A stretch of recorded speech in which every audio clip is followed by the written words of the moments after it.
Next हमने topic start करना है, calculate the concentration of solution in titration using empirical data. पहले हमने देखना है टाइट्रेशन किसे कहते हैं।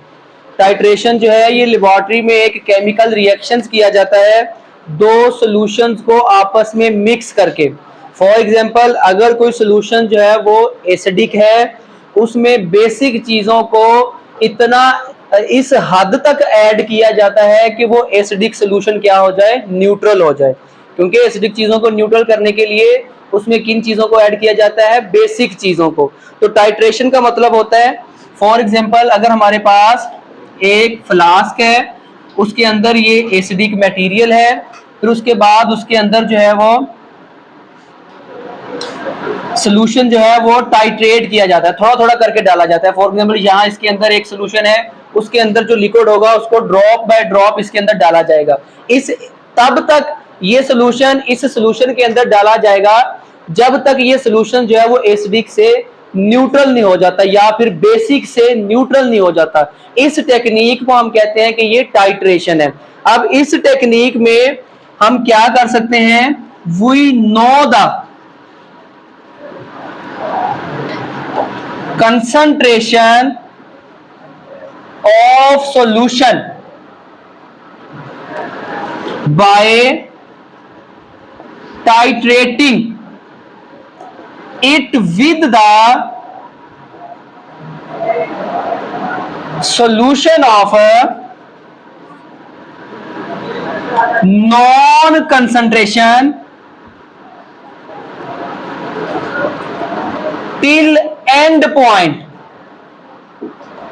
हम किसी भी सॉल्यूशन की कंसंट्रेशन को मालूम कर सकते हैं जब उस सॉल्यूशन को टाइट्रेट किया जाता है विद द सॉल्यूशन दूसरे सॉल्यूशन के साथ ऑफ नॉन कंसंट्रेशन, जिसकी कंसंट्रेशन हमें बताई जाएगी। मीन इन दोनों में से एक सॉल्यूशन की हमें कंसंट्रेशन बता दी जाएगी, जबकि दूसरे सॉल्यूशन की कंसंट्रेशन को हम क्या कर सकते हैं, मालूम कर सकते हैं।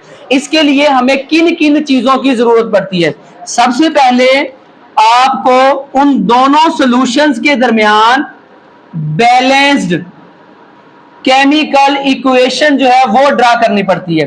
Balanced chemical equation of both solutions, दोनों सॉल्यूशंस की हमें जो है वो एक बैलेंस मतवाजन कीमियाई मसावात मालूम करनी पड़ती है। उसके बाद volume of both solutions, volume of both solutions, दोनों सॉल्यूशंस के वॉल्यूम का भी हमें मालूम होना चाहिए। एंड अदर सॉल्यूशन कंसंट्रेशन, और एक सॉल्यूशन की हमें कंसंट्रेशन भी मालूम होनी चाहिए। कंसंट्रेशन क्या आती है, कल हमने पढ़ा था। ये सोल्यूट की मिकदार को मेजर करना होता है किसी भी सॉल्वेंट के अंदर या फिर सॉल्यूशन के अंदर। तो हम एक सॉल्यूशन की कंसंट्रेशन मालूम कर सकते हैं जबकि दूसरे सॉल्यूशन की कंसंट्रेशन हमें दी गई है और पहले वाले सॉल्यूशन को दूसरे वाले सॉल्यूशन के साथ टाइट्रेट किया जा रहा है। इसके लिए हमें सबसे पहले एक बैलेंस्ड केमिकल इक्वेशन चाहिए। उसके बाद दोनों सॉल्यूशंस का वॉल्यूम भी हमें प्रोवाइड किया जाएगा अगर वो न्यूमेरिकल हमें आता है। फिर उसके बाद अगर न्यूमेरिकल आएगा उनमें से एक सॉल्यूशन की हमें कंसंट्रेशन भी दी जाएगी। अब हमने एग्जांपल के जरिए इस को हमने पढ़ना है कि कंसंट्रेशन को हम कैसे पढ़ सकते हैं टाइट्रेशन के जरिए। तो यहाँ पे एग्जांपल दी गई है 15.8। उस एग्जांपल के मुताबिक a titration is performed between sodium hydroxide and hydrochloric acid। Sodium hydroxide और हाइड्रोक्लोरिक एसिड के दरमियान एक जो है वो टाइट्रेशन परफॉर्म की गई है till the end point. And point तक, जब तक एंड पॉइंट हम हासिल नहीं कर लेते तब तक इन दोनों को एक दूसरे के साथ टाइट्रेट किया जाता है। 15 centimetre cube of solution of sodium hydroxide. पहले नंबर पे हमें जो डाटा दिया गया है वहीं पे हमने नोट करते जाना है। 15 centimetre cube of solution of sodium hydroxide. ये सोडियम हाइड्रोक्साइड का क्या आ गया हमारे पास, वॉल्यूम। तो यहां पे हमने हेडिंग लिख लेनी है डाटा में कि वॉल्यूम ऑफ सोडियम हाइड्रोक्साइड, वो कितना दिया गया है हमें, 15 सेंटीमीटर क्यूब, 15 सेंटीमीटर क्यूब जो है वो हमें वॉल्यूम दिया गया है सोडियम हाइड्रोक्साइड का, having a molar concentration of 0.5 मोल पर डेसीमीटर क्यूब। और हमें सोडियम हाइड्रोक्साइड की मोलर कंसंट्रेशन भी दे दी गई है, तो यहां पे लिख देंगे हम molar concentration of sodium hydroxide, वो कितनी दी गई है, 0.5 मोल पर डेसीमीटर क्यूब, ये हमें कंसंट्रेशन दे दी गई है सोडियम हाइड्रोक्साइड की। इज यूज्ड, ये इस्तेमाल होती है टू न्यूट्रलाइज, न्यूट्रल करने के लिए 23 centimetre cube of hydrochloric acid. अब यहां पे हमें किसका वॉल्यूम दे दिया गया है, हाइड्रोक्लोरिक एसिड का। यहां पे हम लिख लेंगे वॉल्यूम ऑफ हाइड्रोक्लोरिक एसिड कितना है, 23 सेंटीमीटर क्यूब। फिर उसके बाद कहा गया है find out the concentration of HCl इन मोल पर डेसीमीटर क्यूब। हाइड्रोक्लोरिक एसिड की हमने क्या मालूम करनी है, कंसंट्रेशन मालूम करनी है, किस यूनिट में, मोल पर डेसीमीटर क्यूब में। तो यहां पे भी हम लिख लेंगे कि हमने मालूम क्या करना है, कंसंट्रेशन ऑफ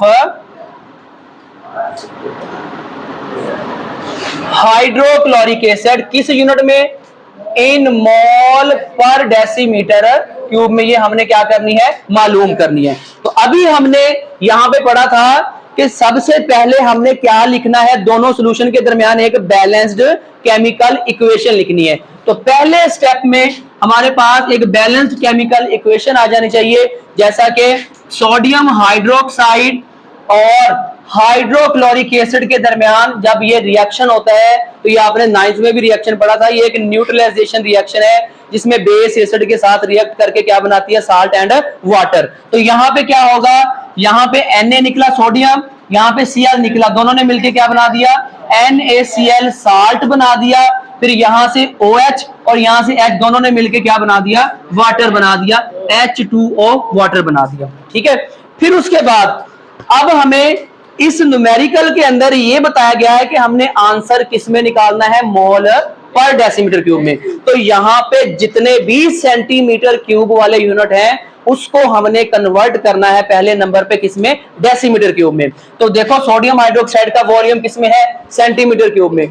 इसको हम कन्वर्ट कर लेंगे किसमें, डेसीमीटर क्यूब में। करने के लिए हम किसके ऊपर डिवाइड करेंगे, 1000 के ऊपर इसको डिवाइड करेंगे, 15 डिवाइड बाय 1000। तो इसका आंसर जो है वो हमारे पास कितना आ जाएगा, 0.015 डेसीमीटर क्यूब हमारे पास आंसर आ जाएगा। फिर उसके बाद हाइड्रोक्लोरिक एसिड का भी वॉल्यूम किसमें दिया गया है, सेंटीमीटर क्यूब में। इसको भी हमने कन्वर्ट कर देना है किसमें, डेसीमीटर क्यूब में। कैसे कन्वर्ट करेंगे, 23 को डिवाइड कर देंगे किसके साथ, 1000 के साथ। 23 divide by 1000 is equal to 0.023 decimetre cube.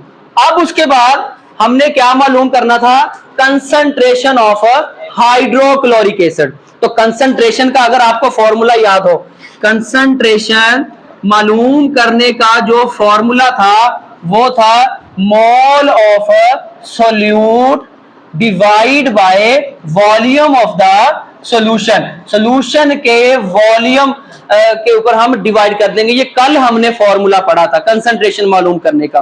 तो अब देखो यहां पे हमारे पास हाइड्रोक्लोरिक एसिड का वॉल्यूम तो है, लेकिन हमारे पास हाइड्रोक्लोरिक एसिड के मोल की तादाद नहीं है।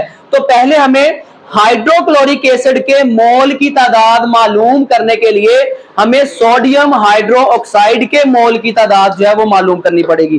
कैसे हम मालूम करेंगे, क्योंकि हम हाइड्रोक्लोरिक एसिड के मोल की तादाद डायरेक्ट मालूम नहीं कर सकते, क्योंकि हमें सिर्फ हाइड्रोक्लोरिक एसिड का वॉल्यूम दिया गया है। हमें अगर कंसंट्रेशन दी जाती हाइड्रोक्लोरिक एसिड की तो हम इसके मोल की तादाद मालूम कर सकते थे।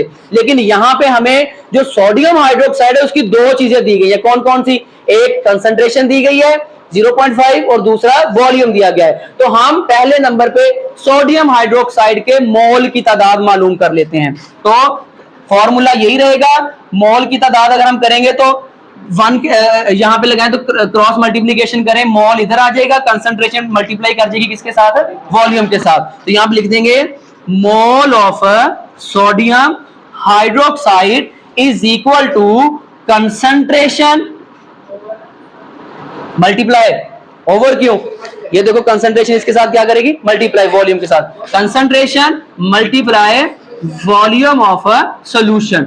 तो यहां पे अगर हम देखें सोडियम हाइड्रोक्साइड की जो कंसंट्रेशन है वो कितनी थी, 0.05 मोल पर decimetre cube multiply by volume of solution, इसका कितना था 0.015 इसको मल्टीप्लाई करो, आंसर कितना आएगा, आंसर इसका आ जाएगा 0.0075 जो है ये इसके मोल्स की तादाद आ जाएंगी, ये मोल्स की तादाद है।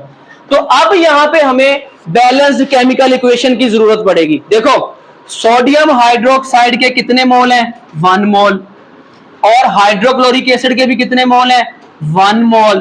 तो मतलब जितने मोल की तादाद सोडियम हाइड्रोक्साइड की इस्तेमाल होगी उतने ही मोल की तादाद किसकी इस्तेमाल होगी, हाइड्रोक्लोरिक एसिड की भी इस्तेमाल होगी। तो अगर सोडियम हाइड्रोक्साइड के इतने मोल हैं तो हाइड्रोक्लोरिक एसिड के भी कितने मोल होंगे, उतने ही मोल होंगे, 0.0075 मोल। अब हमने इसी फॉर्मूले का इस्तेमाल करके हमने कंसंट्रेशन मालूम कर लेनी है किसकी, हाइड्रोक्लोरिक एसिड की। तो concentration of hydrochloric acid, formula क्या था, मोल ऑफ सोल्यूट। तो यहां पे हाइड्रोक्लोरिक एसिड के मोल की तादाद भी कितनी है, 0.0075 डिवाइड बाय, और हाइड्रोक्लोरिक एसिड के वॉल्यूम कितना था 0.023। तो आंसर हमारे पास कितना आ जाएगा, आंसर आएगा 0.326 मोल पर डेसीमीटर क्यूब हमारे पास कंसंट्रेशन निकल आएगी हाइड्रोक्लोरिक एसिड की। और समझ आ गई। अब देखो जो टाइट्रेशन किसे कहते थे, टाइट्रेशन कहते हैं एक सॉल्यूशन की कंसंट्रेशन आपको दी जाएगी, दूसरे की कंसंट्रेशन आपने मालूम करनी है। कंसंट्रेशन मालूम करने का फॉर्मूला हमने पिछले लेक्चर में सीखा था, इसमें कंसंट्रेशन इज इक्वल टू मोल या फिर mass of the solute divide by volume of the solution.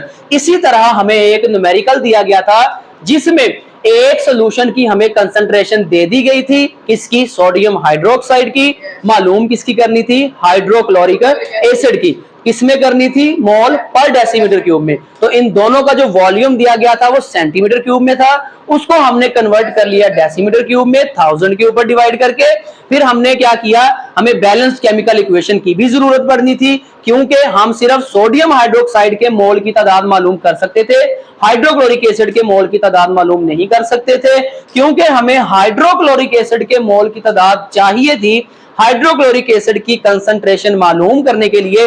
तो हमने सोडियम हाइड्रोक्साइड के मोल की तादाद मालूम करने के लिए इस फॉर्मूले को थोड़ा सा चेंज कर दिया, मोल इक्वल के इधर आ गया, ये कंसंट्रेशन मल्टीप्लाई करगी। तो सोडियम हाइड्रोक्साइड के मोल की तादाद के लिए सोडियम हाइड्रोक्साइड की जो कंसंट्रेशन थी वो न्यूमेरिकल के अंदर दी गई थी 0.5, और वॉल्यूम भी दिया गया था जिसको हमने कन्वर्ट किया था डेसीमीटर क्यूब में, उसको उसके साथ मल्टीप्लाई किया तो सोडियम हाइड्रोक्साइड के मोल की तादाद हमारे पास निकल आई। फिर हमने कंपैरिजन किया कि सोडियम हाइड्रोक्साइड का अगर रिएक्शन में 1 मोल इस्तेमाल हुआ है तो हाइड्रोक्लोरिक एसिड का भी कितने मोल इस्तेमाल हुए हैं, 1 ही मोल इस्तेमाल हुआ है। अगर इसकी मोल की तादाद इतनी है तो हाइड्रोक्लोरिक एसिड के मोल की तादाद भी कितनी होगी, उतनी ही होगी। तो हमने इस फॉर्मूले के अंदर हाइड्रोक्लोरिक एसिड के मोल की जो तादाद निकली थी वो लिख दी और डिवाइड उसको कर दिया हाइड्रोक्लोरिक एसिड के वॉल्यूम 0.023 के साथ। तो जो आंसर आएगा वो हमारे पास हाइड्रोक्लोरिक एसिड की कंसंट्रेशन होगी।